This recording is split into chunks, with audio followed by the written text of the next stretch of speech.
Okay, good evening. On behalf of the Theological Commons here at MTSO, we want to welcome you to tonight's talk. And for all of you joining us via web, welcome as well. Tonight's conversation is led by Andrea Boxill, one of our own graduates. It's really great to have you back on campus.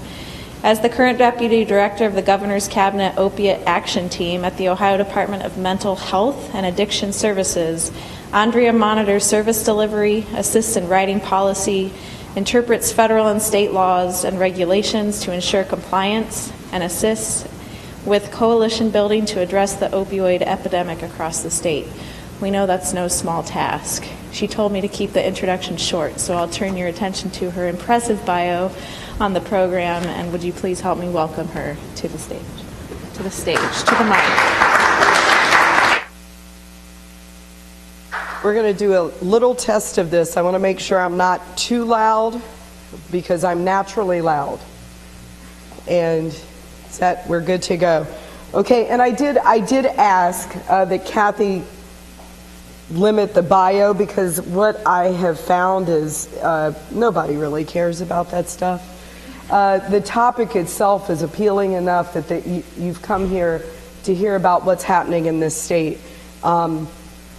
I also have a tendency to talk pretty fast. I'm very appreciative of the fact that we are in a sanctuary because that will definitely cut down on some of my language. I'm very conscious of that. I know, Brad. See, there's got to be a heckler. And he's right, Brad's right. But I think sometimes, and I often say this when I speak, sometimes I slip into a different vernacular because I have to tell the truth. And sometimes the truth is that role. And so expect that with the people that you work with, those who are facing this disease and fighting through it. Sometimes the truth is very ugly, and I'm not going to sugarcoat it. But to start off, this is I love sins of our past. I've never been able to really do a little bit of preaching. I have to be very careful. But being asked to come here is full circle. I'm going to give you a little background. First of all, I only came here by accident because my older brother was here. And I was working in New York, and he said, hey, you need to come back to Columbus. You can play basketball for 2 hours a day and get paid. And I was like, that's my job. Where is that? And he said, it's at the Huckleberry House. And I'm like, well, that sounds cute. I'll work at the Huckleberry House. So it's Ohio's only runaway shelter in Central Ohio. So in the process of getting this job, what I then find out is where I had to play basketball, one would say, is up in the cut. I was in the hood. And I was dealing with, at that time, drug dealers, drug traffickers in 21 Jump. 21 Jump was 21st Street and Mount Vernon. And what were they transitioning from? Heroin. Hi, how are you? I'm sorry, I can't not acknowledge people. Okay, they went from heroin to crack, and there is a transition that occurs. And so I was like, well, this is fun, but you know what? It's a little too much. It's a little too heavy. I'm starting to learn about the economics and what poverty does to influence. I'm done. I decide I'm going to leave. I'm going to go back to working in film and television. I go up to Boston. I do it a little bit. And my brother says, yeah, I think you need to come back. There's another opportunity. So I come back, and I started going to church at North Broadway when I was 15 years old. And the one thing that really I was attracted to at the church was discipleship and being of service, and recognizing through Methodist Youth Fellowship that not only are you going to be of service in Hazard County, Kentucky, you will go back to Mount Vernon Avenue and be of service again. So it was when my brother said, listen, there's this opportunity, I was like, what do I have to do? He's like, just go up to Delaware, go in and have a meeting. And I kid you not, my thought was I was going to come in and have a meeting. And there were all these students who were sitting around me. It turned out that that was our first day of orientation, that my brother had actually completed the paperwork for me, and that he had gotten in contact with Joe Sprague to help kind of finance my... And I was like, I'm not that student. I don't have that. And he's like, here's what you got to realize. You've already been doing this work. You may not know the terms, you may not know the definitions, you may not even always know how to put it together, but you've already been doing this work that's been laid out before you. So that's how I got here. So when you called, that was super weird. That's the only way I can describe it. Or from up above. So at the Governor's Cabinet Opiate Action Team, this is a really fancy word for saying I push a lot of paper.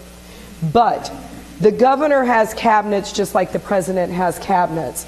And when the governor was elected, just prior to him taking the oath of office, he was actually in southern Ohio. And many of the officers and health department folk were talking about this issue that they were having with pill mills. He went into a home, and there were different drugs, paraphernalia that were on the counter. But what he was also shocked by were the toys, which meant that there were children who were in this home that was inundated with drugs. And it wasn't just illicit drugs like heroin, it was also pills. And so shortly after he was elected, he decided to start the Governor's Cabinet Opiate Action Team. And really what we're charged with doing is addressing the primary problem, which is the unintentional drug overdoses in the state of Ohio that are a direct result of opioids. I use the word opioids because it's important to understand. Heroin is heroin and opioids is heroin plus the pills that go along with it. I'm going to give you some descriptions that are somewhat graphic, but important for you to understand, because when I started this position, I got a little irritated with people. I give history here. I got a little irritated with people because they made this huge distinction between the addict who was addicted to the pills versus the addict who was addicted to banging dope in their veins. It's the same. The disease of addiction is not looking at the root. The disease of addiction is not looking at who's using. So it was important for me to show the distinction between the history of the disease and how it got to the point of from an opioid plant to a pill to heroin, and how we in the United States are abusing it at epidemic rates, and more specifically in the state of Ohio, we are second in the nation in unintentional overdose deaths, second in the nation. We're not even second in the nation in population. We're not even second in the nation in terms of land mass. But as always, we are Buckeyes, we don't want to lose.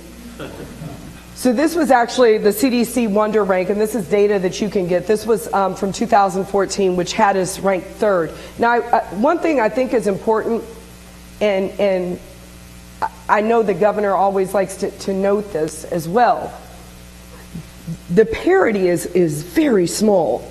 The difference between the states of West Virginia, New Mexico, Ohio, and we're talking maybe 100. So even though we're second in the nation, the state that's right behind us isn't that far behind. So the history of it. These are all faces that we know who had opioid addictions. And throughout history, we have romanticized this disease, and specifically with this drug. And often because, again, there's something kind of dreamlike about it. You know, artist, the Harlem Renaissance. Or even going back to as recent as Prince and him being prescribed for issues with his back. This is a map of the state of Ohio, and what you see is based on per capita death rates per 100,000. The darker blue shows you the worst areas, but the entire state has blue.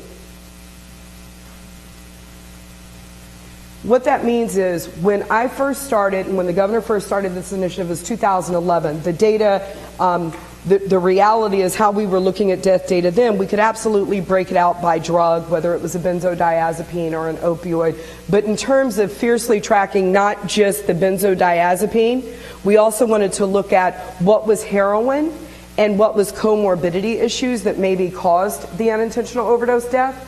So as you see in 2012, and this is what gets me, when people say, it's heroin, it's the cartel, they're trafficking. Heroin didn't even make up for half of the deaths. Those are pills. How do you get pills? A prescription. Who gives you the prescription? A doctor. So we were always, it's a moving target. And we're sitting here faced on looking at, well, the cartels and how easily they're getting it. And absolutely, that's a huge part of this. But a bigger part of this is If you can end the demand, you will end the supply. And if the demand starts with somebody who's wearing a white coat, we tend to listen to the white coat more than we listen to the kid who's banging dope on the corner. But the end result is still the same. So in 2015, actually let me go back. You'll see this jump here in 2013. I remember sitting in the office and someone said, do you work under the governor? The governor doesn't know. The governor knows me, knows the work that I do. But on this particular day, I was really happy that he probably couldn't have picked me out of the office of 13. Because when that number came in of the increase in deaths from 2013 to 14, if you see the jump, it was fentanyl. And so while we had all these actions that were being put in place, we're working on prescribing protocols, we're talking about getting syringe exchange programs for bloodborne pathogens, every interdiction, we're working with State Highway Patrol. It didn't matter because of fentanyl. And so then we get back in and we're like, okay, well, we got to figure out what this fentanyl is. And we've got the Board of Pharmacy and they tell us. Fentanyl is this really heavy medication that's used with patients who have chronic care conditions. Chronic care such as cancer, Huntington's, even those who have those debilitating back injuries that keep them from walking. So typically you'll get fentanyl, it's in a patch. And it's kind of it goes through your system so that you can manage with your pain throughout the day. Well, we started looking at the scripts with the Board of Pharmacy, and there was nothing there that suggested that there was a huge number of prescriptions that were being put out or stolen. We didn't hear of pharmacies that were being knocked off. So this isn't making sense to us. And then we start talking to the consumers. We have something, if you're not aware, called the Ohio Substance Abuse Monitoring Program, where we actually go out and we interview individuals who are in treatment, interview treatment providers and law enforcement. And so we're trying to ask them, like, hey, where's this fentanyl coming from? And we had a couple of people who would say, well, we take the patch off and then you chew it. Right, okay, well, nope, that's not going to make up for 503. Where else is it coming from? And in the process of interviewing, what we found out, similar to the pill mills, is there's an industry where if I wanted to have a pill mill in Portsmouth, I needed a doctor to write the scripts. And so what I promised to the doctor is, listen, we'll fly you down. You've got a tri-state region of Kentucky, Indiana, and Ohio. For each day that you work, we'll give you $5,000, and you just write the scripts. Now, to some people that seems just like, what? Why would doctors do that? Every human being, well, I just said it, everyone's human. And everybody can make mistakes, and these doctors were no exception. And even though we say we understood how addictive this medication was, there are several physicians who will argue back and forth, no, we really didn't. There were journals that were written in the from the American Medical Association or from the journal of the Harvard Journal that this was fine, that it's cruel and unusual punishment to not provide treatment of pain. We would not have knowingly have done that. So then you get to the fentanyl point. Well, now you have scientists who can teach you how to make the fentanyl. And I will pay you $5,000 to come into a clandestine lab. You tell us the kind of things that we need to get and show us how to make fentanyl. And what would the purpose of that be? Well, now we're going to talk about economics. So when we look at Ohio, this is Ohio's history, specifically with heroin and opioids. So what you notice is in 1979, from 79 to about that time I started working on 21 Jump, when they switched over to crack, the most number of deaths that we had in the state of Ohio was 249 as a result of heroin or opioids. 249. We had 3,050 last year. So what was the difference? Well, during this episode, pharmaceutical companies weren't allowed to advertise on TV. A change came in the early 90s where they petitioned with Congress and had all of these hearings. And so now, FDA, you can advertise on TV. And what do you do when you advertise on TV? I can do it. Yeah, I've got a dull aching pain in my lower right back. It's been there for quite some time. I think it might have happened. And what are we told from doctors in the medical field? I don't have time to meet with you. The doctor's in a rush. He's running 15 minutes behind. Whatever you need, can you make it quick? Well, I just got educated from TV on how to present my signs and symptoms. I can get this right away. And maybe what originally started off as, I'm going to treat my physical pain, I've opened up Pandora's box. I'm no longer dealing with physical pain. I'm dealing with emotional trauma. And how can we predict that? We really can't. So when you see this transition from cocaine, this is one of my, I will get on my soapbox and I'll tell you this, Jeff, I'm scared every day that I go to work. Not scared. I'm excited every day I go to work. It's like a birthday party because I'm always shocked that I still have my job. So I'm always like, ooh, happy birthday. You stay today.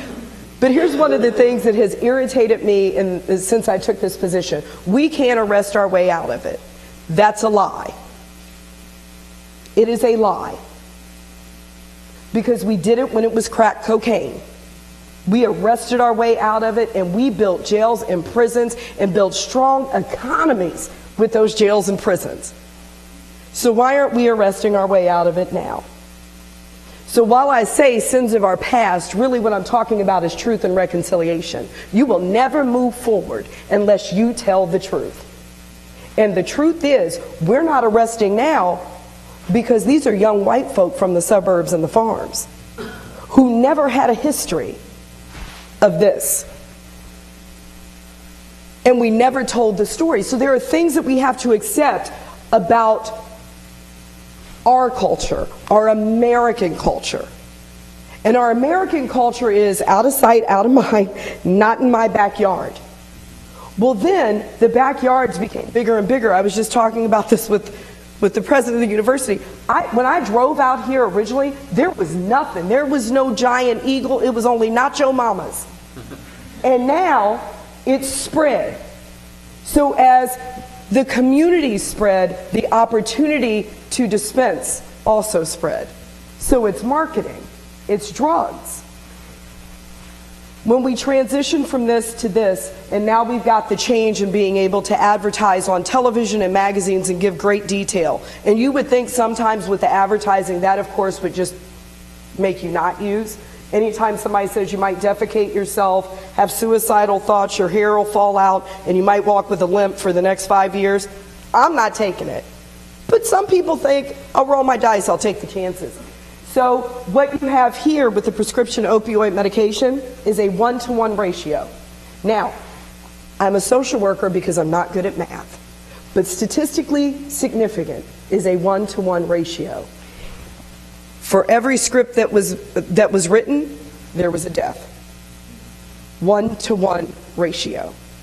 And yet we will still have pharmaceutical companies argue one has nothing to do with the other. But as Purdue Pharma, how much their lawsuit was as a result of this 1-to-1 ratio, as well as Cardinal Health, I believe, just had to settle a lawsuit in Pennsylvania.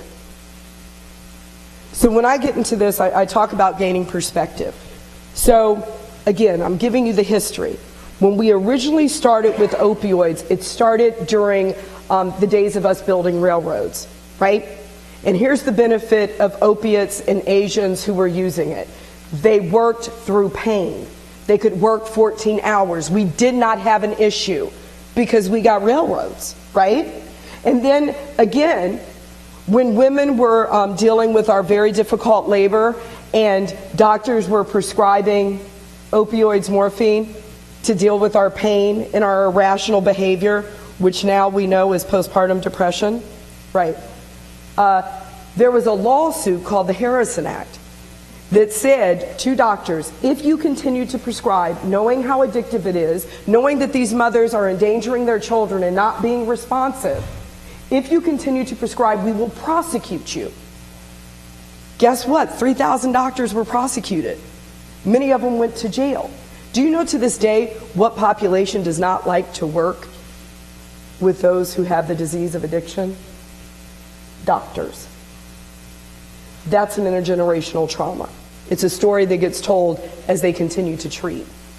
So then you have the Harlem Renaissance, and again, we romanticize it. We've got Billie Holiday. We got great music. We've got Lady Sings the Blues, and it's wonderful. And by the way, it's only affecting a really small population. But then we get the Vietnam War.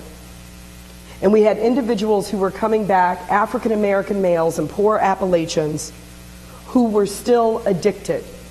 And instead of providing them treatment, what did we do? You know, we incarcerated. And what we said is, this isn't a disease, this is a moral choice. People are choosing to get high over taking care of their kids. People are choosing to get high over going to work. Well, if you understand that this is a disease, you will see how wrong that is. And I'm going to take you there on some personal stuff. But here's one of my favorite slides, because 1961, that's when my oldest brother was born. 1961, the primary reason that people were going to the doctor, remember 1961, Ward Cleaver and June would make him a glass every time he came home from work, and there were some knucklehead kids, Beaver, Lumpy, Clumpy, like there were all these kids. The primary reason Ward was going to the doctor was stress, heart disease, and stroke. Way down here, below cancer, the other reason was I ache.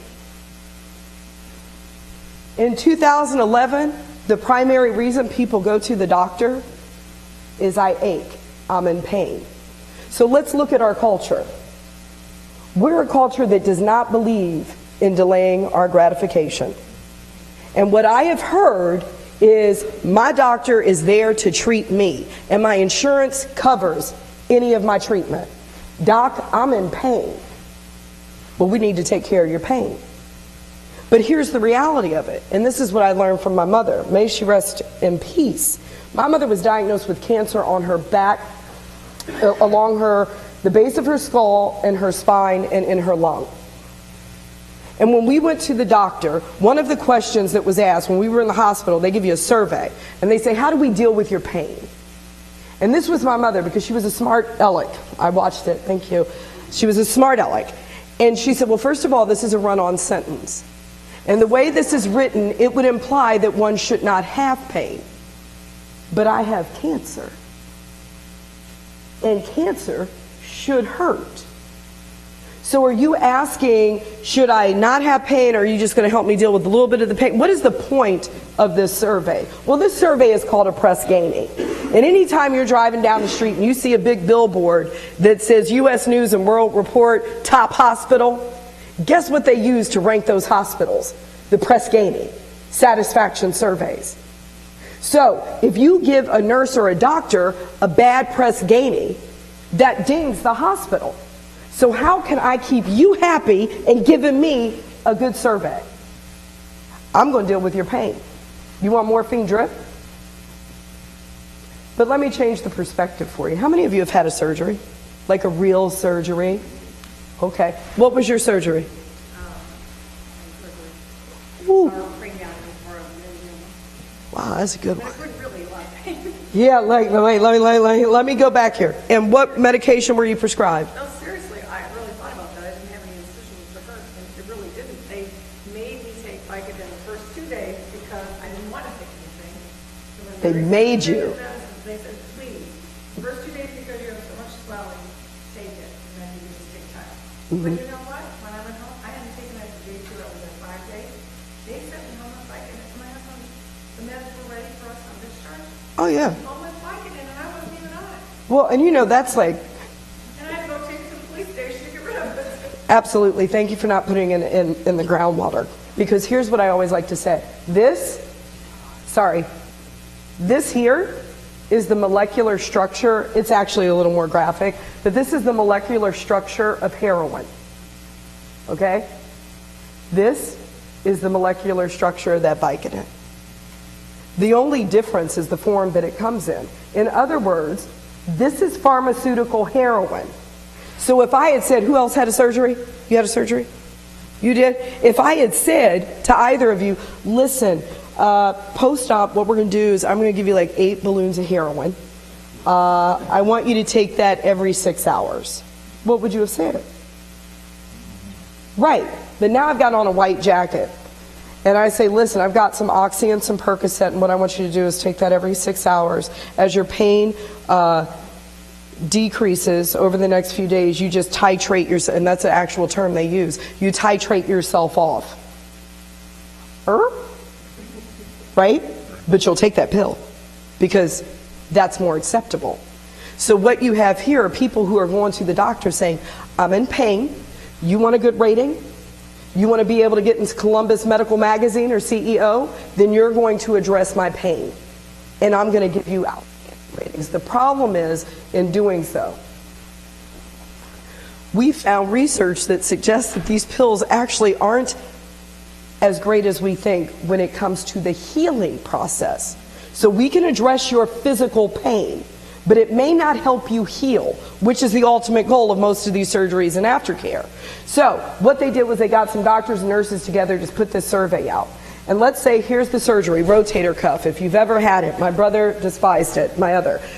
So what they said is, we want to see by these medications how many people report at least a 50% reduction in pain. So the first thing they said is, let's do 2 5-milligram Percocet pills. Okay? So that's 10 milligrams of Percocet. And what you see here is about 38% said, you know what? I've got about 50% reduction in pain. That's pretty good. And they said, okay, well, let's use some ibuprofen, 200 milligrams. Uh-oh. One of those is a narcotic and the other isn't. One of those you can buy over the counter and one of those you cannot. Well, wait a minute. What if we increase the ibuprofen by 400 milligrams? Wow, you actually have a greater number of people saying they experience a 50% reduction in pain. Well, okay, but wait a minute. See, what happened down in Scioto County, in Portsmouth, in that pill mill situation, if you haven't read the book, and I get no kickbacks, Dreamland is excellent, because it talks about how the pills became the economy because there were no jobs. And so every milligram is worth $1. So if I got a 30 perk, I got $30. I need my grass cut, I'll give you a 30 perk. And these are from elderly people as well, right? So let's go with the oxys. These were huge. See, not as efficient as the Percocet or the ibuprofen. But acetaminophen, that's like Tylenol. Uh-oh. We do see a slight increase. What if we get crazy and we mix the Tylenol and the ibuprofen? I don't think you're seeing this advertised on TV, though. Are you? Okay. Yeah, I didn't think you were either. I better be careful. So when I talk about pain, I want to show you, just before I came in, I was listening to this woman who was talking about her recovery. And she did one of the best descriptions I think I've ever had about how trauma influenced her disease of addiction. And what she said was, when she was a child, her mother remarried. And the man was horribly physically abusive. And she said, everything I had known prior to that moment was our life was somewhat idyllic. I mean, yes, my mother took medication for her depression, later to find out that her mother was actually truly very addicted. But for the most part, it was a good life until this. And she said, if you could imagine a storm door that has been slammed and the glass just shatters to the ground and there's a ton of different shards of glass. And none of this is recognizable. It's not her. But what she has to do very quickly is pick it all up and stuff it back down to try and make things seem normal. And unfortunately, when you're talking about shards of glass and pushing it down, you are causing yourself a lot of self-injury and wound and praying that nobody else sees your bleeding. The trauma that we're dealing with this go-around of the epidemic is very much like that. Many individuals were going to the doctor, even through BWC, through their jobs, and being told, we can help you with your pain. And what happened was, here I am waiting to deal with this pain, but really what I'm dealing with is the childhood abuse that I actually suffered. Either way, they're pain. And what we try and do a lot of times is make decisions about what trauma is and what pain is for other people, and we don't have that right. What may be difficult for me may be a piece of cake for you. I've had individuals, when I used to work with juveniles, they would say to me, you know what, sometimes I wanted to get hit versus the mental abuse and verbal abuse, because that just plays over and over in my mind like a tape. At least the physical I can recover from quicker. So when we start looking at pain, we have to look at it as, don't try and distinguish, because the brain isn't sitting there going, oh, wait a minute, I'm upset right now because I hurt my ankle. Wait a minute, I'm upset right now because my father left when I was a child and I watched my mother struggle. And you don't get to determine when that wound gets opened up. And the unfortunate side for many of the clients that we serve and work with, they don't expect it either. So keep this definition, if you will, and I'm going to give you another example of how it happens. So this is the definition of trauma by SAMHSA, and I think it's important to look at, for me, the effects on the individual's functioning in physical, social, emotional, and spiritual well-being. And how it comes across to us is often, again, working with young people, very aggressive, combative, oppositional, defiant. When I work with adults, and I was working and running the drug courts and the mental health courts in Franklin County, one of the things that I found was, oh my God, I think that you're being singularly, I remember saying this and catching myself, you're being singularly obtuse. Like you're going out of your way to not, why, when you know it's good for you? When you know this is going to help you, why would you reject it? So I started thinking about myself. And I think it's important, and thanks to Dr. Price, sometimes we can talk about ourselves in an effort to help others understand. So you've got me and my brother. I've got 4. But this brother, who was 2 years older than me, the first time he and I tried weed, we tried it together. Y'all know what weed is? Right. So the first time, my cousin, who was a pharmaceutical sales representative of the independent nature. Right. Because they're the same. His name is Junie, and Junie says, hey, just try it. Now here's the reason Junie is preying on me and my brother. Again, think business. What do we open up for Junie? An entire demographic of people he didn't have. So if he can get us to like it, we're going to bring our friends, and they're going to get it from him. Right? My brother tries it. And I can never imitate the face, but it was as if he ate a turd and it was disgusting.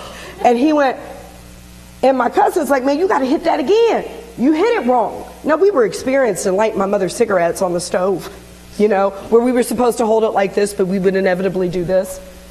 But my brother said, nah, man, that stuff, that is nasty. I don't know if you rolled it in skunk, if a skunk peed on it, but it's nasty. Skunk weed. Some of y'all know what that is. I try it.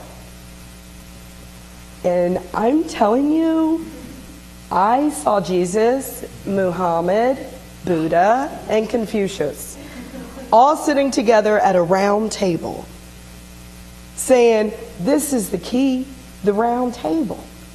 And I thought, I can't believe people don't do this every day. I can't believe that this stuff isn't flying off the shelves. This is fantastic. Now, how is it that my brother, the same blood that runs through him, that runs through me, he hates it, but I love it?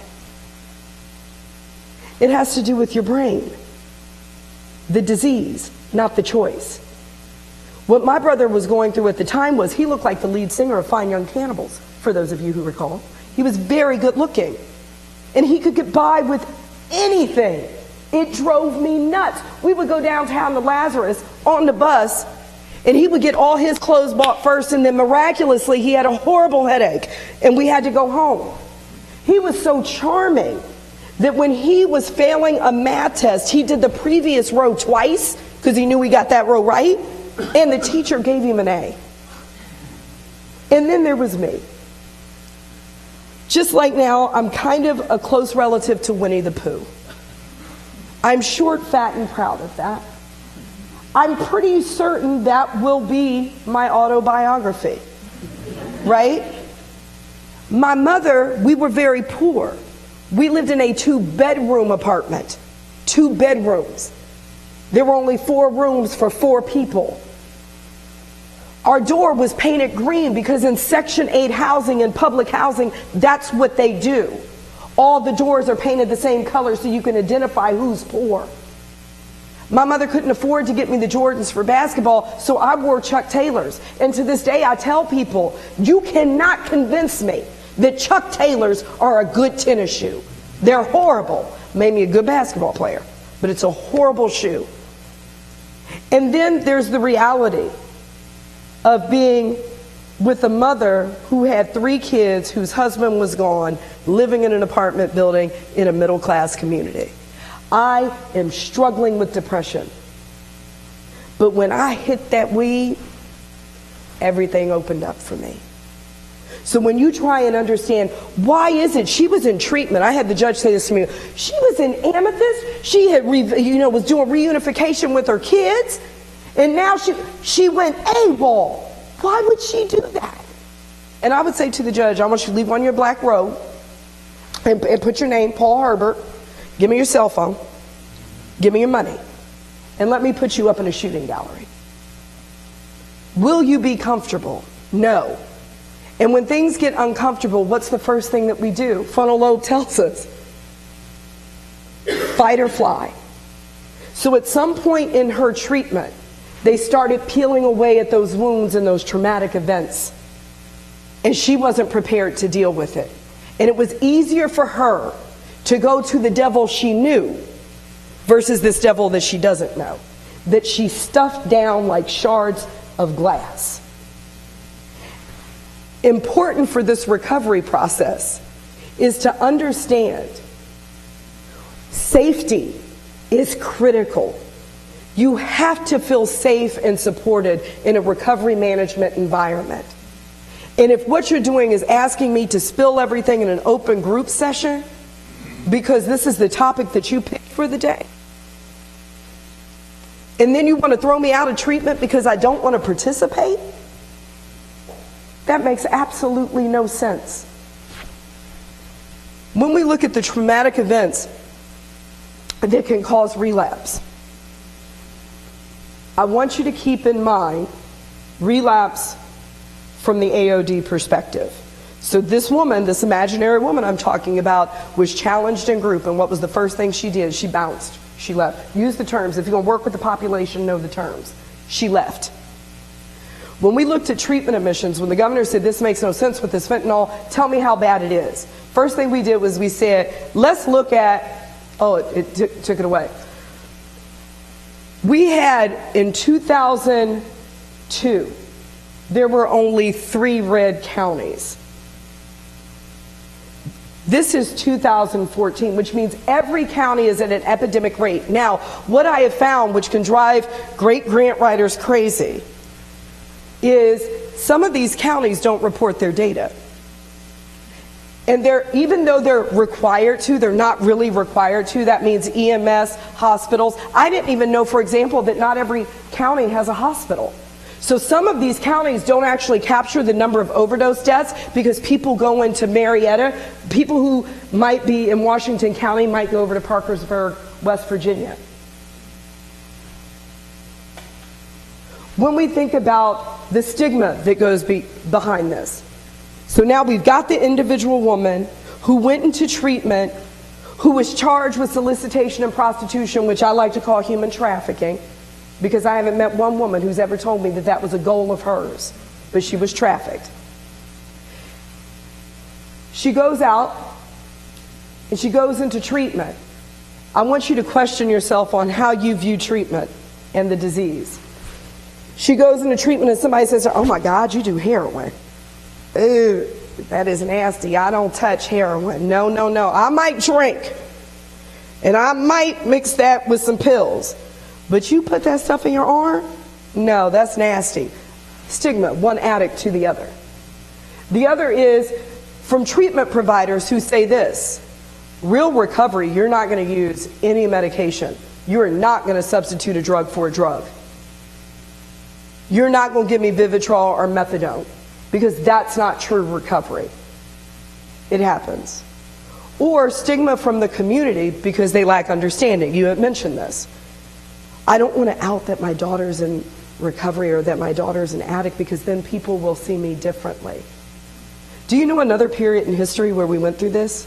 The AIDS crisis and HIV. And look what hiding and shame got us. So we started looking at, when we looked at that treatment data and the number of people who were dying of an unintentional overdose, we said, but wait a minute, if the treatment data shows that people are seeking treatment, what's the problem? Why isn't there the connect? Why aren't they getting in treatment? No health care coverage. Inadequate health care coverage. I just met with the MC Managed Care Organization, the business people at the BWC. And one of the things I said is, if we at the state, through our prescribing protocols, are making recommendations for alternative treatments like acupuncture, it would be good if y'all would cover it under your managed care plan, especially since we know from the data that it's very effective. Not ready to stop, and I absolutely accept that. Concerned about opinions of others. Negative effect on the job. Didn't know where to go. Could handle it without treatment. So what did Governor Kasich do? Unpopular, especially right now, expansion of Medicaid. Many of the individuals who are receiving treatment would not have treatment access had it not been for the expansion of Medicaid. Do be aware that this is something that's going to come up in the next 2 years, and your voice needs to be heard. When we looked at the concern of the opinion of others, what we started doing was saying it's important that we enroll and invest in peer recovery models, and that we get with hospitals to understand the disease of addiction, and that treatment or intervention really begins in that moment. The negative effect on the job, we still hear this. I remember one of the challenges when I first started, they said, how will you get jobs to hire people who are in recovery? Well, actually, some of the best employees are those who are in recovery. Also, provided that you give them a safe place that they can maybe meet, or give them time, should they have stress, to go to a support meeting during work. You lose a tremendous amount of money when you let an employee go because they have the disease of addiction, because you have to reinvest in their training, reinvest in their benefits, when it's actually a lot cheaper and more humane if you get them linked to treatment services. I can tell you stories about our reentry program where we have placed employees and they have become the best employees of those. This is very common. I hear stories like this all the time. The other major issue is no transportation. So one of the things we're trying to do now is look at creative ways for providing treatment, including medicated assisted treatment in rural communities. No openings. It's a fact. Someone asked me the other day from Ross County, how many beds do we need? Well, we need to be very clear about what we're talking about with beds. Detox is not treatment. Detox is anywhere from 3 to 7 days, and we're medically monitoring you to withdraw from the drug. So how many detox beds do I need? I'm actually not certain. How many inpatient treatment beds do we need? Well, again, we're using a really outdated model on what treatment is that was based on the 1960s. We have to start looking a little bit differently. And we've had programs approach us and say, hey, we've got a model that you may like. So when we look at the disease model, and I ask you to keep this in mind, as a diabetic, wait, even better, who's got high blood pressure? Okay. When's the last time you had red meat? You in a sanctuary. I can eat it all the time. I've got it under control. How about a diabetic? Am I the only Y'all lying? I can't even believe y'all in the church and y'all ain't telling the truth. Here's why. If I have a hot fudge sundae, technically I relapsed, right? Because it's a chronic disease, just like the disease of addiction. And yet when you look at the disease model and the recovery and relapse rates, drug abuse, 40 to 60%, diabetes 30 to 50%, hypertension 50 to 70%, asthma 50 to 70%. And yet If someone stops taking their hypertension medication, we don't go, you know what, you're out. You're out of treatment. You're done. Give me all of your medication. We're not doing this anymore. But do you know that in treatment and recovery, we absolutely do that if a person relapses? We'll say to them, you relapse, that's it, you're out.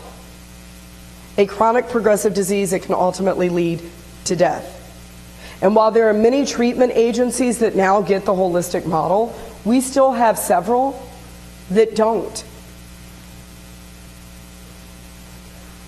Here are important pieces that, of course, we want to keep in mind. It's a chronic progressive disease, like other chronic progressive diseases, diabetes, high blood pressure, and it can be cured and treated. We can't continue to shame individuals who have this disease. Again, when my mother had cancer, I wish somebody would have shamed my mother about her cancer. We would have had a moment, right? Draw the parallel. We absolutely are okay shaming individuals who have the disease of addiction and making them feel less than. But we don't do it with other diseases. People struggle, people heal, people recover. So here's where I'm at an absolute loss. So we had to prepare for the Cures Grant, which is money to provide opioid treatment throughout the state, and there's a bunch of other states that applied for it through the federal government for expansion of medication-assisted treatment, which I'll outline for you, for reentry programs, for the provision of naloxone, which is the life-saving drug. Our state invests almost $1 billion towards this disease. And while I'd really like to tell you that things are going in the right direction, they're not. While the Board of Pharmacy has been able to track that we've had a decrease in the number of pills prescribed, opioid pills prescribed, and the morphine equivalent dose, the neonatal abstinence syndrome, children who are being born with neonatal abstinence syndrome, has increased. The unintentional deaths as a result of opioid overdose have increased. So what can we attribute this to? And I think it's a couple of different things. One is, once again, stigma and people hiding. Two is not knowing about the programming that's available in the community, because we tend to operate in silos. We even do it on the state level. And one of my jobs is to make sure when I come out into the community, I say, hey, I need you to know what's happening in your community. Addiction treatment programs are drug courts.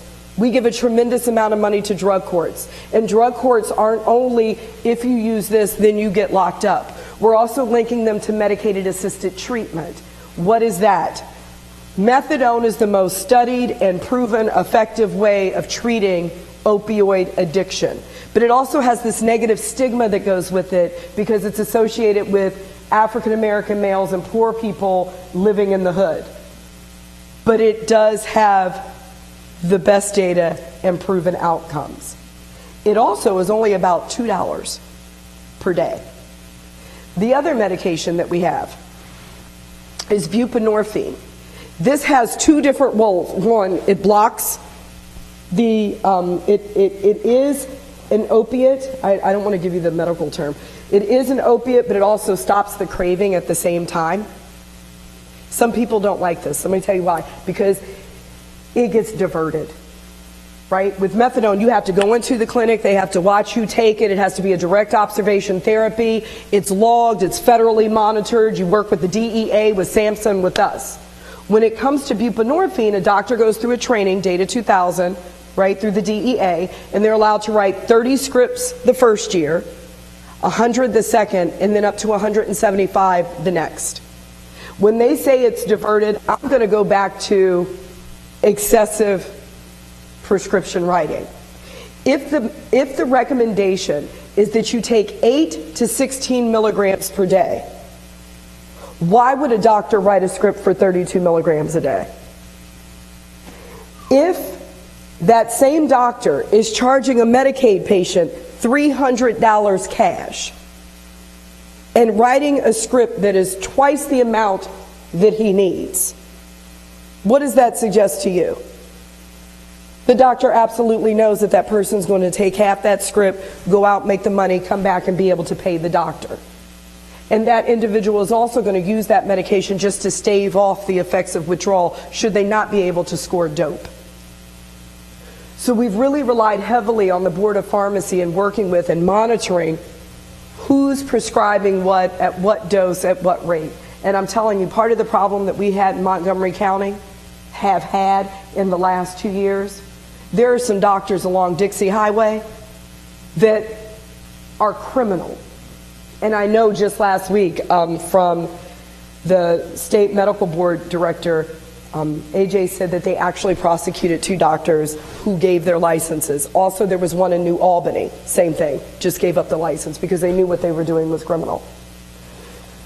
The other medication that's available is called Vivitrol. This to me is also criminal. I just said it. I hope she's going to edit. So the one is partial agonist, that's buprenorphine. The methadone is very simple. It's essentially a drug for a drug. But again, I'd rather give a drug for a drug knowingly, knowing that somebody's not going to commit a crime, a felony, rob me, potentially have bloodborne pathogen disease exchange. One is monitored, one is not.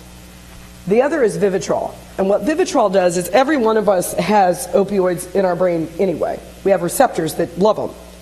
What Vivitrol does is it blocks that receptor and you can't get through. So there is an oral version and there is an intravenous version. Give you the shot, around 28 days it'll start to wear off, you need to go back to the doctor. Guess how much that shot is? $1,200. $1,200. But if I have you doing daily reporting with me, guess how much that pill is? About $1. But we have a company in Alchemies, which manufactures it, who's actually willing to go into the prisons, go into the jail, get that first dose, get the person who started on the medication. None of these medications is effective alone. And that's the struggle we have with some judges who say, oh no, I don't want them taking methadone, I don't want them taking Suboxone, no, I want Vivitrol, that'll block it. We just discussed trauma. If you don't get to the very quick of it, you still aren't dealing with the issue. And I've absolutely had judges say to me, he's on Vivitrol now, why is he comes in and he's looking depressed and he's all upset. I don't know, maybe because we never addressed the physical abuse he suffered as a child, and now you're telling me I can't numb that stuff, and it's all up front, but you want me to sit here and smile at you because you think I should be better. Not acceptable. So what we have now are drug courts that are receiving training on really understanding medicated assisted treatment. We have a Supreme Court of Ohio that's certifying those drug courts to make sure they're sticking to the fidelity of the model, and that they're giving time to each one of those consumers, those patients, to say, I hear you, I hear your story, I'm sorry for what happened to you. In addition to that, we're making sure that communities have naloxone, Project Dawn, deaths avoided with naloxone. I know that Franklin County has one, and I believe Delaware County through the health department. And what this is if I'm using, am I likely to go to my doctor to get a script for naloxone in case I overdose? No. If I'm a family member who's still dealing with the shame, blame, and guilt on my own of my child being addicted, am I likely to go get a script filled? But I'll go to a health department, answer a questionnaire, get trained on how to use it, no questions asked. That's what Project Dawn is. But also, through the governor's cabinet, we passed House Bill 4, which allows for you today, you can walk out of here, go to the Walgreens, go to the CVS or the Kroger, and say, I'd like to purchase naloxone over the counter, no questions asked. Ranging in price, $72 to $80. There are 2 different versions. One of them is in a vial that has a nasal adapter that you shoot into the nose, or you can simply use it like Pulp Fiction and put it in the, right, you recall that scene? Just pump it in. You still have to call 911 because it's only going to last for a short period of time. What it does is cut that receptor so it can't get through, but it will wear off, which means that it'll hit that receptor again and can cause respiratory failure. So you still have to call 911. The other brand that they have now is called Narcan NS. And if you've ever seen those Afrin bottles that you use for sinuses, simply take it off, push it through the nose. That one's a little more expensive. I don't care which one you use. If you're able to get one, get one. There was a health department, Nancy Bechtel with Columbus Public Health Department actually had to save an individual in the parking lot of the health department. Just happened to have one of the kits in her car. Somebody was bent over overdosing, and she had to save that individual's life.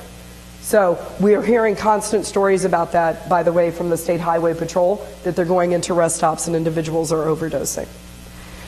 The other program that we're looking at, or that we utilize, is called Maternal Opiate Medical Supports. This, again, is looking at neonatal abstinence syndrome. It's been very effective. We've worked with the University of Pennsylvania, Johns Hopkins, and Ohio State University. We have 4 sites around the state. The bottom line, and I think we find this in every program, stable housing is critical. If the housing is not stable or safe, the likelihood of relapse is exacerbated. Recovery Requires a Community is a really awesome program. I was talking to someone today about recovery communities, and we had one in Columbus, and I think Delaware actually has one. It's kind of based on the peer model of recovery and having a sober house or a community center that individuals can go to. So that you're not bored all day and that you're getting connected and learning all of your socialization skills and daily living skills. Because we have to remember, for some of these individuals, they have been so far removed from normalcy, and we can't ever think that they knew what normal was to begin with, that living and being in a supportive community is critical. Again, the expansion of medication or Medicaid was important. Start Talking is the governor's initiative. And Start Talking, we've had a lot of criticism about Start Talking. I am transparent. One of the things that we've been told is, well, it's not evidence-based. Nothing is evidence-based until you actually do it over and over again and you test it. The only thing we know that this program is predicated upon is the sooner you start talking to young people about drugs and reality, the less likely they are to abuse. So what does that mean? It isn't just having conversations about drugs. It's my mother having a conversation with me that, let me tell you what my economic status is and why you need those Chuck Taylors and how I wish I could do for you. Part of what we've done as a society is stop talking to young people about the truth. And sometimes it's convenient because we can let them get tied up in their social media or stay electronically connected. But to tell them, listen, we're struggling economically and we're going to be okay, helps young people develop coping skills, because they see from you, you teach me to walk, talk, and eat, you also teach me how to cope. And if what you're teaching me how to cope is shut down, isolate, and drink, then I'm going to model what I see. Start Talking has had some success. We actually have some really good programs around the state. In fact, Grandview, just outside, just because I know where we are, they have a Start Talking website that's phenomenal. The youth-led prevention programming in a lot of these counties is what's caused the community to come together. Young people saying they're tired of their friends dying. They want to know what to do. Many of those programs have set up medication take-backs. We did one at the state, which I thought was awesome. I know Director Palauk thought I was crazy. I was like, I want all the medication to come in from the houses, and I want law enforcement there, and I just want a whole bunch of pills. And she was like, what are you talking about? And I was like, medication take back. Why do we have to wait and go to the law enforcement? We have 3 state office towers downtown near Broad and High. What if every one of those individuals bought their medication in that is unused? When you go to the hospital and you get a surgery and they say, we're giving you a 30-day script, and after 2 days you realize it makes you upset, your stomach upset, what do you do with the pills? You leave them. My mother even did. She didn't want to take the medication because she said it was the devil's stuff, which she's kind of right. But her other reasoning was, I have insurance and I paid for that. That was a $15 copay, and you want me to get rid of it? Your aunt has a horrible back. What if she needs it? And then I explained to my mother that that's a felony drug offense, that you're trafficking a narcotic by giving it to, oh, I'm not going to do that, but still it's mine. And then when I say to her, it's pharmaceutical heroin. Do you want to pay for a $5,000 funeral of a grandchild who accidentally ingests it? Or do you want to get rid of your $15 pills? Oh, well, hell, throw it away. Just go ahead and flush it down the toilet. Now, woman, I just told you it was heroin. We're not putting it in the drinking water. There's an appropriate way to dispose of it. So when we do medication take-back events, and when we did it, it was incredibly successful. We also did one up on the hilltop with the State Highway Patrol. We had over 200 pounds. The Delaware Jail has one right in its lobby. Right in the lobby, which is great. But what if you're an elderly person who lives in a rural community? How do you get it? How do you get it there? And sometimes there's a lot of distrust because even the elderly folk think, I don't want to get in trouble for having this. I've had it for 15 years. So churches and organizations can have days where they can go door to door with some kind of information or pamphlet about the programming and get the medications to take to get rid of. The police are more than willing to do that, by the way. The last thing I'm going to tell you about is what's called the opioid programming toolkit. We are now on our third version of what this toolkit looks like, and I'm pretty excited. I got to work with our communications team. Every community is doing something unique. Whether you're up in Wood County, and one of the things that they did, their Alcohol, Drug, and Mental Health Board, again, rural community, a lot of people want to go to treatment and seek treatment, but transportation is a problem. So they got a car dealer who donated a car, somebody else who ended up paying for the tax and title, and now if you are 200% of poverty or you're a Medicaid client, they will come and pick you up to take you to treatment. We have another community where instead of just having a therapeutic community where only you as an individual can go, these folk are still connected to families. And so at McKinley Hall, what they do is they actually bring the parent, her partner, whether that is male or female, and the child, and they work with Job and Family Services as well as the Department of Developmental Disabilities to do any testing the child may need and help them get linked to stable housing. The other one that's really big, and I think Delaware County is starting one, Franklin County already has it, is an overdose response team. And this is critical. Law enforcement, I remember about 20 years ago we started crisis intervention training for those who were mentally ill, who were constantly being arrested and incarcerated. They needed treatment, and incarceration often exacerbated their symptoms and kept them from getting the medications that they needed. So we started training police officers on how to interact, how to, instead of arrest, get them linked to treatment, even if that was net care temporarily, or to stabilize the crisis and call their treatment team. Well, guess what we're having to do with overdoses? How to respond. So we have law enforcement officers who are going with treatment individuals and peer recovery, and instead of showing up in a uniform with a gun and badge while the ENT is there, they're coming in and saying, look, we're sorry this happened to you. We have some resources in the community that if you'd like to get linked to, you're more than welcome to call. The social worker is dealing with anything else that's happening on the scene. They then go to the hospital the next day if the individual chooses to stay and says, we're here to help you. Do you want to go to treatment? This is unusual. Usually they're sitting there trying to debrief and get intel information and incarcerate individuals. But what they're learning is by building rapport and building trust, that individual is much more likely to maintain sobriety or seek sobriety with someone they're connected to. I've gone on and on about the different programmings. I've talked about the disease, but again, I'm going to go back to something about truth and reconciliation. We as a society have done a piss poor job of dealing with the disease. And until we admit it, we will not recover from it. And we will not make significant strides in fighting the disease nor the trafficking. These individuals are our families, our sisters, our brothers, our friends. And the only thing that they're asking for is an opportunity. I had an individual say to me, the governor allocated $500,000 to go towards first responders, being law enforcement. Because a lot of times, like in Delaware, which is a huge county, maybe the ENT can't get there quick enough, the EMT, but a sheriff can get there quick. But it wasn't common for sheriffs to carry naloxone. So now we're funding sheriffs and police departments to carry naloxone in case they get to the scene first. But I called this county. I'm not going to out the county, but I actually had the sheriff say, why do we care? Why are you going to prolong their misery? You need to just let them die. That's all they want anyway. And I said to him, two things. I beg to differ. they don't want to die. They may not want to feel pain, but that doesn't necessarily mean they want to die. And two, what a tremendous amount of power you have to decide who lives and who dies. That's not something I want. In my mind, if I can give somebody life, I'm going to give them life, because you only die once.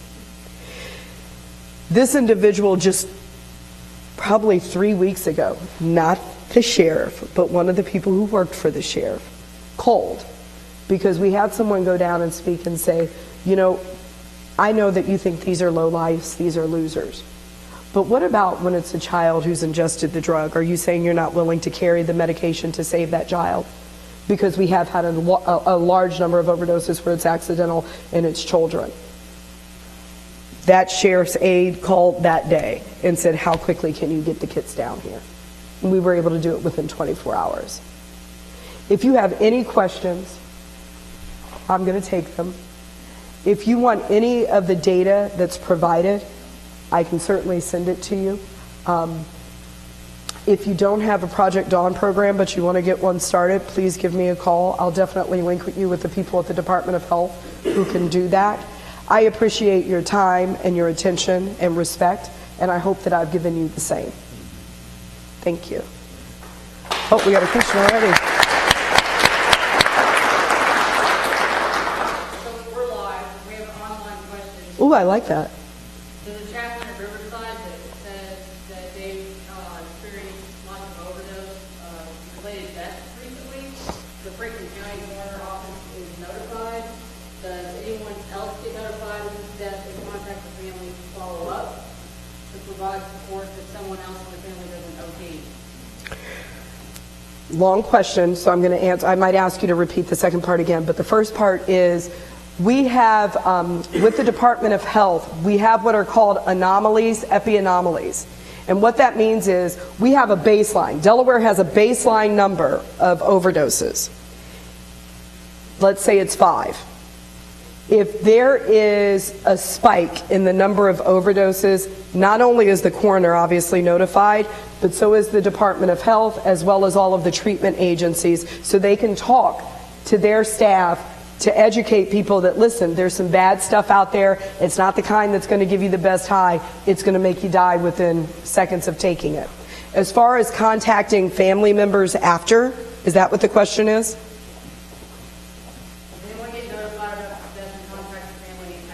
Absolutely.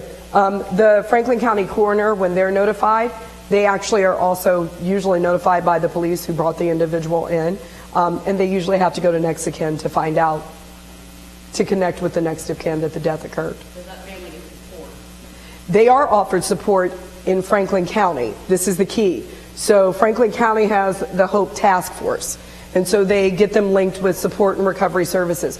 But not every county has it. In Lucas County, it's called the DART team. In Hamilton County and Colerain, it's got another overdose response team. So in Franklin County, yes, they're given support and given options. But I can't say that for every county. It's a question that if any of you lives in a different county, contact your coroner and find out.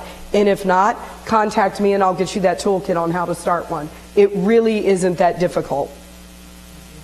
Other questions? I don't 1, 2, 3. I don't have a question. I have a comment that supports what you were asking about earlier with the Medicaid expansion, because I'm seeing it inside the jails. In Delaware County Jail, they just rolled that program out, the Medicaid, and the inmates are tickled to death. Because what it does is previously when a person was being released from jail or prison, unless they were a minor, they were not going to be given Medicaid or insurance. So what we've started to do is enroll just prior to release so that that individual can continue with medication and treatment. Also, when you're released from jail or prison, depending on their formulary and what they can afford, you're going to be released with a certain amount of medication to carry you until you have your first appointment. And then I'll ask Brad. It could have been the other drug too, so I'm trying to remember, but you have the nasal Yes. applicator. Let's say you own that nasal applicator and you misunderstand the situation. Is there a downside to treating? Oh, dude, such a great question. Actually, there is no, and the nasal applicator and the one I did, it's the same. They have two names, naloxone or Narcan. Sorry about that.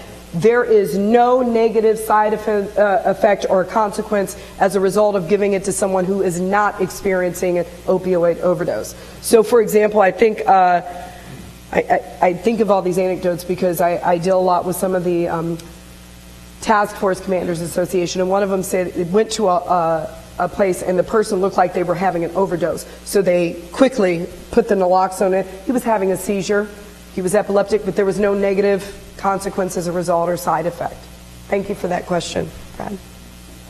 Yeah, I'd like to say a little bit. Except this. When I saw your goal statement, when I saw your slides last fall, one thing that concerns me, and I'm sitting here calculating, the first folks that I worked with once upon a time, they were 36 years. And you were talking about being a truck house and watching the shift for opiates and crack, okay, back and forward, and that, inevitably doing the shift yet again. I've been doing this long enough to watch these 3, 4 of these shifts. Right. My concern, so I'm going to take a couple of things. One is, and speaking to you as someone who has the younger computer, is when it shifts back, which it will, us addicts are going to get left behind again because all the focus right now is on opiates, which I'm not crazy about. Right. Because I see very few people in my work who only ever use opiates. It changed, right? Yeah. Sure. The medication-assisted treatment does nothing for the rest of it, among other things. But as soon as it shifts, it's going to be taken care of. We're going to do this anymore. The money's going to evaporate. The attention's going to evaporate. And we addicts are going to be left in the virtue. As we did each time this is occurring. So that's one of my Google statements. I appreciate that, and I agree. And that's the other piece, is that really, as long as we keep the attention on specific drug Drugs. classes, we miss the reality of addiction. That, a tiny percentage of the addicts I've worked with, and myself, only ever use one thing. I mean, Well, and think of it this way. The truth is, so through that OSAM that I was talking about, the substance abuse monitoring, guess what we found? So previously, so let's go back to the early 70s, late 70s. Dope was dope. They were using heroin. Sometimes you take a little alcohol if you couldn't do that, but really they love their dope. This go around, there is no drug of choice. It is, I love my heroin, but if I can't get that, I'll take whatever I can take. So I'll say for me and the people that I work with, we continue to push the disease model. We continue to push that, just to get to your point, Governor, the sins of our past are right now. And if we continue to treat it this way, you're always going to get what you've always got. So as we move forward, how are we going to do this as, let me just give you the insight. So recently we had our Governor's Cabinet Opiate Action Team meeting. Everyone was around the table, Department of Public Safety. Department of Public Safety already gave us some insight. Right now what the cartels are doing to diversify their product is they're giving methamphetamine. So every 2 bricks of heroin, I'm just giving a number, I'm not saying, for every 2 bricks of heroin, we're going to give you 1 brick of methamphetamine because we want you to diversify your product. Step on it, and now I've got a whole new onslaught of users. My big thing is, okay, so Job and Family Services, Department of Youth Services, ADAM boards, what do you currently have in place to deal with methamphetamine addicts? Because it's very different than dealing with heroin. It's very different than dealing with alcohol. So we can't just rest and say, well, this is our only focus. They've already told us what's on the horizon, and we have to be developing programming and clinicians who can deal with that.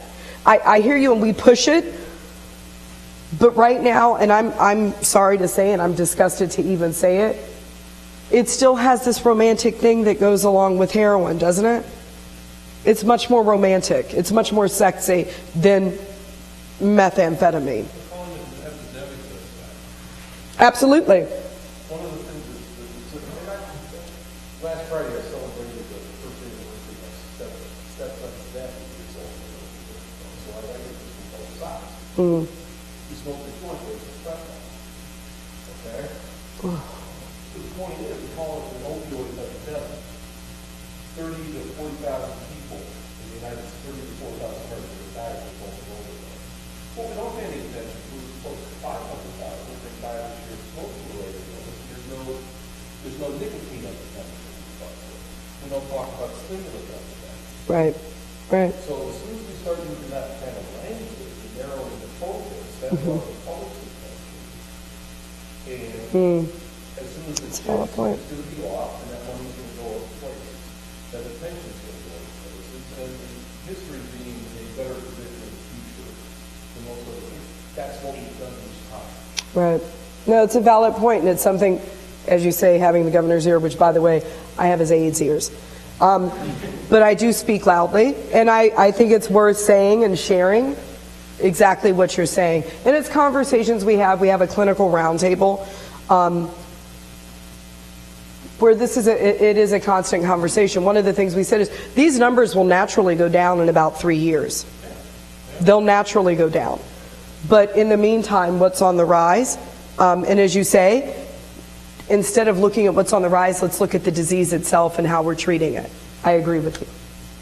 Did you have a question? I just wanted to mention that we had a discussion about the Boxill, and I look at Heroin, and we are offering free classes on March 23rd, and we have a faculty program here, and we offer training. We have doctors and nurses there to help train folks on how to use the Boxill, and they give free kits out to those too. So if you're interested, it's March 23rd. Awesome. You can call up and register and you can actually come in and get training, and we will give you a kit to take home with you. Wow. That's a great opportunity. They're getting expensive. I think people are catching on now that they're raising the prices of it. It went from, in the last 2.5 years, it went from $40 to $80. This is where I have my own other, I won't say conspiracy theories, but it isn't just the cartels that don't want marijuana legalized or medications easily accessible, right? It's still capitalist. We're still, we want that money, so. And that's critical. And sometimes partnering, one of the things that I like to do is tell secrets, because, secrets will keep us sick. So I'm going to let mine out. Whenever you have a hospital that is a nonprofit, or that is a for-profit, they actually have to, it's called H-90 under the IRS, they have to make contributions to the community. And a lot of times they'll do things like obesity screenings or high blood pressure screenings. For a while, we might want them just to focus on getting naloxone out. It's a tax write-off for them, and it's something they're required to do by law. So go to your local hospital and ask for the naloxone to be provided. Ooh. We have one last comment or question from online viewers. How do you respond to those who study human trafficking, like our own Dr. Zimmerman here, who say that not all sex workers are victims?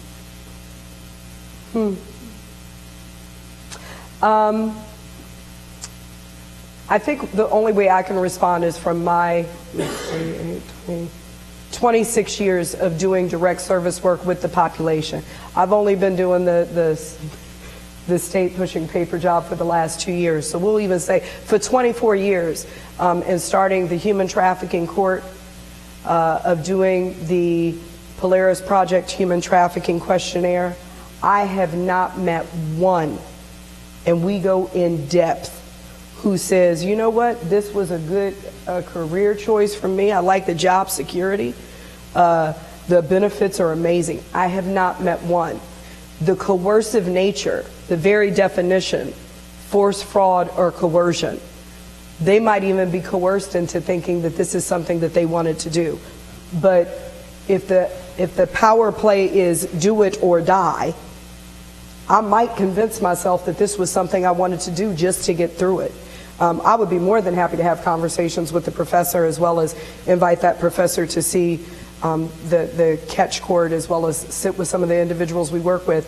I've just not, I can only say from what I've done and the work that I've done in all ages, from prior to 18, A 12-year-old does not make that choice. That's very hard. And the majority of those that I've worked with started being trafficked or soliciting at 16. So if that's the average age, it's hard for me for me. Now, I haven't worked a lot with with victims from other countries or individuals from other countries, but I've done enough studying and reading that to be indoctrinated into that and to not know any different doesn't mean it's a choice for me. Any other questions? I really appreciate you guys. You kind of got me on that. That was good stuff. You've got great resources here at the university and great programming, so please take advantage of it. Please take advantage of it, and I thank you again. Thank you. Thank you. I appreciate your time. Yeah, very well done. Thank you.